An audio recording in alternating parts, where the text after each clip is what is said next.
বিশ্বাস করেন, ওয়াল্লাহি আল্লাহর কসম করে বলছি, বিশ্বাস করেন, আপনার ইন্তেকালের পরে 40 দিন সময় লাগবে না এদের আপনাকে ভুলে যেতে। ওয়াল্লাহি আল্লাহর কসম করে বলছি, এই মানুষগুলোর কেউই আপনার প্রকৃত অর্থে আপন নন। আপনার অবস্থানকে তারা ভালোবাসে, আপনাকে তারা ভালোবাসে না। আপনাকে শুধু আপনার রব আল্লাহ ভালোবাসেন। আপনি তার উপর তাওয়াক্কুল করে হারাম ছেড়ে দেন, আপনাকে আল্লাহ পাক বেহিসাব রিজিক দেবে ইনশাআল্লাহ তাআলা। মানুষ মানুষের অবস্থানকে মূল্যায়ন করে, আপনার পরে তার আপনাকে মনে রাখবে না। আপনি আমি যদি আজকে পৃথিবীতে নাও থাকতাম, আজকে যদি আমরা পৃথিবীতে নাও থাকতাম, পৃথিবীর ঘূর্ণন কমে যেত না।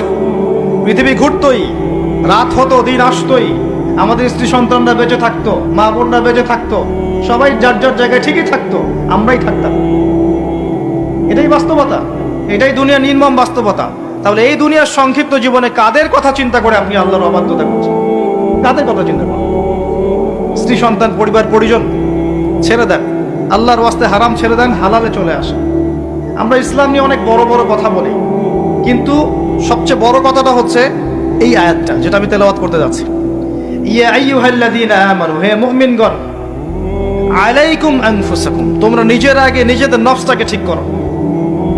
নিজেরা ভালো হও, পরের দিকে আঙ্গুল পরে উঠাও।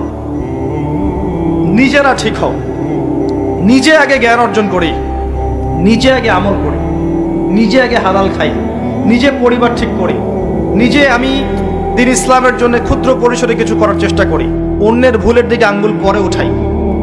দেখবেন ইনশাআল্লাহ